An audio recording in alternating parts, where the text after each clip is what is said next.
Item ಯಾವುದೇ ಇರಲಿ try ಮಾಡಿ ಆಚಿ ಚಿಕನ್ ಮಸಾಲಾ. ಡಿವೈಡರ್ ದಾಟಿ ಕೆಎಸ್ಆರ್ಟಿಸಿ ಬಸ್ಸಿಗೆ ಕಾರು ಡಿಕ್ಕಿಯಾಗಿ ಅಪಘಾತ ಸಂಭವಿಸಿದೆ. ಇಂಡಿಕಾ ಕಾರ್ನಲ್ಲಿದ್ದ 5 ಯುವಕರು ದಾರುಣವಾಗಿ ಸಾವನ್ನಪ್ಪಿದ್ದಾರೆ. ನೆಲಮಂಗಲದ ಜಿಂದಾಲ್ ಬಳಿ ಬಸ್ಗೆ ಕಾರು ಡಿಕ್ಕಿಯಾಗುತ್ತೆ. ಈ ಒಂದು ಪ್ರಕರಣಕ್ಕೆ ಸಂಬಂಧಪಟ್ಟಂತೆ ಒಬ್ಬೊಬ್ರು ಕೂಡ ಒಂದೊಂದು ನೆಪ ಹೇಳಿ ಹೊರಟಿದ್ರು ಯುವಕರು. ಅಂದ್ರೆ ಕಾರ್ನಲ್ಲಿ ಏನು 5 ಜನ ಇದ್ರು, 5 ಕೂಡ ಸ್ಥಳದಲ್ಲೇ ಸಾವನ್ನಪ್ಪಿದ್ದಾರೆ. ಆದ್ರೆ ಮನೆಯವರ ಹತ್ರ ಒಂದೊಂದು ರೀಸನ್ ಹೇಳಿ ಇವರು ಹೊರಟಿರ್ತಾರೆ.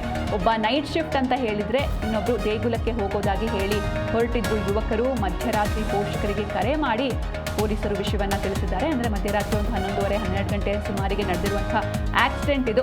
ಯಾವಾಗ ಆಕ್ಸಿಡೆಂಟ್ ಆಗುತ್ತೆ ತಕ್ಷಣವೇ ಪೊಲೀಸರು ಪೋಷಕರಿಗೆ ಕರೆ ಮಾಡಿ ವಿಷಯವನ್ನ ತಿಳಿಸಿದ್ದಾರೆ. ನೆಲಮಂಗಲ ಆಸ್ಪತ್ರೆಯಲ್ಲಿ ಮೃತರ ಮರಣೋತ್ತರ ಪರೀಕ್ಷೆಗೆ ಸಿದ್ಧತೆಗಳು ನಡೀತಾ ಇದೆ.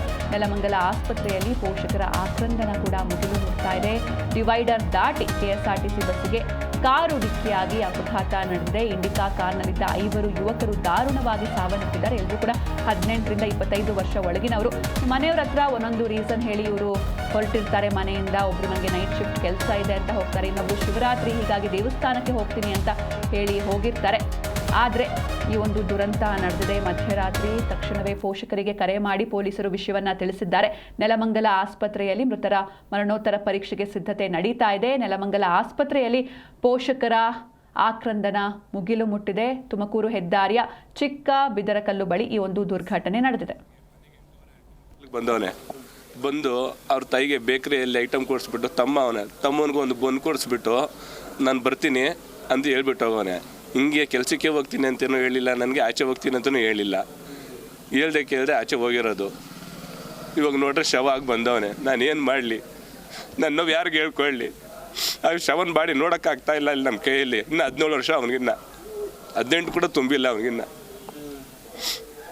ಜಾತ್ರೆ ಇತ್ತು, ಜಾತ್ರೆಯಿಂದನೂ ಜೊತೆಗೆ ಕರ್ಕೊಂಡೋಗಿ ಬಾಳೆಹಣ್ಣುಗಳು ಹಾಕ್ಸ್ಕೊಂಡು ಎಲ್ಲ ಥರ ಇದು ಮಾಡಿಸ್ಕೊಂಡು ಅವ್ನು ನಗ್ನಾಗ್ತಾ ಏನು ಬೇಕು ಅವ್ನಿಗೆಲ್ಲ ವ್ಯವಸ್ಥೆ ಮಾಡಿದ್ದೀವಿ. ಏನು ಕುಂತು ಕೂತ್ರೆ ಇಲ್ದಂಗೆ ಮಾಡಿದ್ದೀವಿ. ಕೊನೆಗೆ ನೋಡಿದ್ರೆ ಇವಾಗ ಬಾಡಿಯಾಗಿ ಕಾಣಿಸೋನೆ. ಈಗ ನನ್ನ ನೋವು ಯಾರಿಗೆ ಹೇಳ್ಕೊಳ್ಳಿ? ನಾನು 10th ಫೇಲ್ ಆಗಿದ್ದ ಸರ್ ಅವನು. 10th ಪಾಸ್ ಆಗಿದ್ದಿದ್ರೆ ಮೂವ್ ಮಾಡ್ಬೋದಾಗಿತ್ತು. 10th ಫೇಲ್ ಆಗಿದ್ದ ಅವನು. 10th ಫೇಲ್ ಆಗಿ ನನ್ನ ಕೆಲಸಕ್ಕೆ ಅಂತ ನನ್ನ ಜೊತೆಗೆ ಹಾಕೊಂಡಿದ್ದೆ. ನಂದು ಪವರ್ ನ್ಯೂಸ್ ಮಗ ಬಿಡಕ್ಕೆ ನನ್ನ ಜೊತೆಗೆ ಹಾಕ್ಕೊಂಡು ಮುಂದಕ್ಕೆ ಸ್ವಲ್ಪ ಇನ್ನು 18 ಆಗಲಿ, 18 ಆದಮೇಲೆ ಬೇಕಾದ್ರೆ ಮೂವ್ ಮಾಡೋಣ ಅಂದ್ಬಿಟ್ಟು ಸ್ವಲ್ಪ ಡೀಲ್ ಆಗಿದ್ದಕ್ಕೆ ನಾವು ಹುಡುಗ ದೇವಸ್ಥಾನಕ್ಕೆ ಅಂತ ಹೋದವನು ತಿರ್ಗಾ ರಿಟರ್ನ್ ಬಂದಿರೋದು ಶವ ಆಗಿ. ಅವನು ಏನರಲ್ಲಿ ಹೋದ ಏನರಲ್ಲಿ ಬಂದ ಅಂತ ಗೊತ್ತಿಲ್ಲ. ನಮ್ಮದು ಗಾಡಿಯಲ್ಲಿ ಹೋಗಿದ್ದು, ಕಾರಲ್ಲಿ ಆಕ್ಸಿಡೆಂಟ್ ಆಗಿ ಬಂದವನೇ ಮಗ. ನಮ್ಮ ಮನೆಯಿಂದ ಹೊರಟಿದ್ದು ನೆನ್ನೆ ರಾತ್ರಿ 9 ಗಂಟೆಗೆ. 8-8:30 ಕೆಲ್ಸಕ್ಕೆ ಹೋಗ್ತಾ ಇದ್ದೀನಿ ಅಂತ ಹೇಳ್ಬಿಟ್ಟು ಆಚೆಗೆ ಬಂದ ಅಷ್ಟೇ. ನೀವು ಕೇಳಿದ್ರ ಯಾವ ಕೆಲಸ? ನಾನೇ ಅಂದೆ ಬಾರೋ ಮನೆಗೆ ಅಂದ್ಬಿಟ್ಟು ಬರಲಿಲ್ಲ. ಬೇರೆ ಶಿಫ್ಟ್ಗಳೆಲ್ಲ ಇರ್ತಾವಲ್ಲ, ಆ ಥರ ಶಿಫ್ಟ್ ನೈಟ್ ಶಿಫ್ಟ್ ಹೋಗ್ಬೇಕು ಅಂತ ಅಂದ. ನಿಮ್ಗೇನು ಡೌಟ್ ಬರಲಿಲ್ಲ?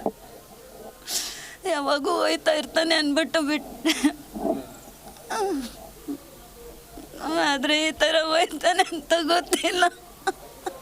8:00 ಮನೆ ಬಿಟ್ಟು ಬಂದಿದ್ದಮ್ಮ. ಹೇಳಿದ್ನಾ ನಾವು ಇಂತಿಂಥವ್ರೆಲ್ಲ ಓದ್ತಾ ಇದ್ದೀವಿ? ಏನೂ ಹೇಳಲಿಲ್ಲ ಅವನು. ಅಷ್ಟು ಆಚೆಗೆ ಹೋಯ್ತಾ ಇದ್ದೀನಿ ಅಂತನೂ ಹೇಳಲಿಲ್ಲ. ಬಟ್ ಎಲ್ಲಿ ಓದ್ತಿದ್ರು ಅನ್ನೋದೇ ಗೊತ್ತಿಲ್ಲ. ದೊಡ್ಡಬಳ್ಳಾಪುರದಿಂದ ಬಂದಿದ್ದಾರೆ. ನಿಮ್ಗೆ ಹೆಂಗ್ ಗೊತ್ತಾಯ್ತು ಈ ವಿಷಯ? ಈ ಥರ ಇನ್ಸಿಡೆಂಟ್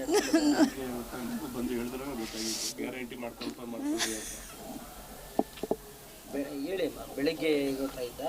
ಬೆಳಿಗ್ಗೆ 6 ಗಂಟೆಯಲ್ಲಿ ಗೊತ್ತಾಗಿತ್ತು. ನಿಮ್ಮ ಹುಡುಗ ಇರ್ಬೋದಾ ನೋಡಿ ಅಂತ. ಆಮೇಲೆ ನೀವು ಇಲ್ಲಿ ಬಂದು ನೋಡಿದ್ರೆ ನಾನು ಅವನ ಫೋನ್ ಹಾಕಿದ್ರೆ ಪೊಲೀಸವ್ರು ಹೇಳಿದ್ರು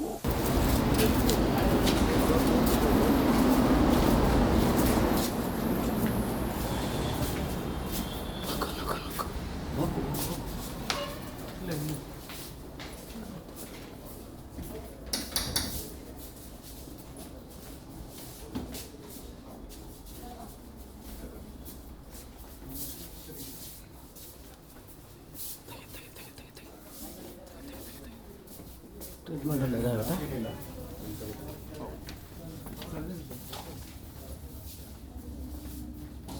ಹಲೋ